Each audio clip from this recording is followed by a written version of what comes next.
વૃદ્ધાશ્રમમાં રહેલા એક વૃદ્ધ પિતાની અંતિમ ઈચ્છા. એકવાર એક વૃદ્ધ પિતાને તેના પુત્ર દ્વારા વૃદ્ધાશ્રમમાં મોકલી દેવામાં આવ્યા. આ પિતાનો આ એકમાત્ર પુત્ર હતો, જેના માટે આ પિતાએ આખી જિંદગી સંઘર્ષ કર્યો હતો.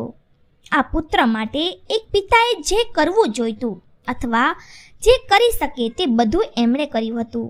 અને આજે પણ તેમના પુત્રને કોઈ પણ પ્રકારની મુશ્કેલી ન પડે તે માટે તે આશ્રમમાં રહેવા માટે પણ તૈયાર થઈ ગયા હતા. વૃદ્ધાશ્રમમાં રહેતા પિતા હંમેશા તેના પુત્રને યાદ કરતા, પરંતુ પુત્ર વર્ષમાં માત્ર એક જ વાર તેમની મુલાકાત લેતો અને ફોન પર વાત કરતો. ઘણા વર્ષો વીતી ગયા હતા. એક દિવસ વૃદ્ધાશ્રમમાંથી દીકરાને ફોન આવ્યો. તેમણે કહ્યું, બેટા, તું જલ્દી વૃદ્ધાશ્રમમાં આવી જા, તારા પિતાને મળી લે, તે ખૂબ સિરિયસ છે. જ્યારે પુત્ર તેના બીમાર પિતા પાસે પહોંચ્યો ત્યારે તેમના છેલ્લા શ્વાસો ઘણી રહ્યા હતા. પુત્રએ તેના પિતાને તેમની છેલ્લી ઈચ્છા પૂછી અને કહ્યું, પપ્પા, મને કહો કે હું તમારા માટે શું કરી શકું.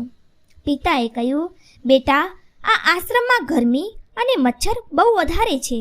અહીંયા અમુક પંખા લગાવી દે છે અને ફ્રીજ ન હોવાને કારણે અહીંયા અમારે વૃદ્ધોને ઘણી વખત ભૂખ્યા પેટે સૂવું પડે છે, કારણ કે તેઓ દ્વારા આપવામાં આવેલા ભોજન સાચવી શકાતું નથી.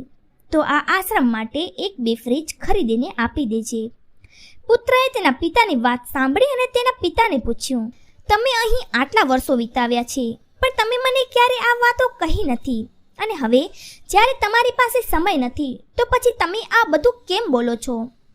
તો પિતાએ પુત્રને જવાબ આપ્યો, દીકરા, મેં ગરમી, ભૂખ અને પીડા સહન કરી લીધી, પરંતુ હું જાણું છું કે જ્યારે તમારા બાળકો તમને અહીં છોડી જશે, જ્યારે તમે તે સહન નહીં કરી શકો.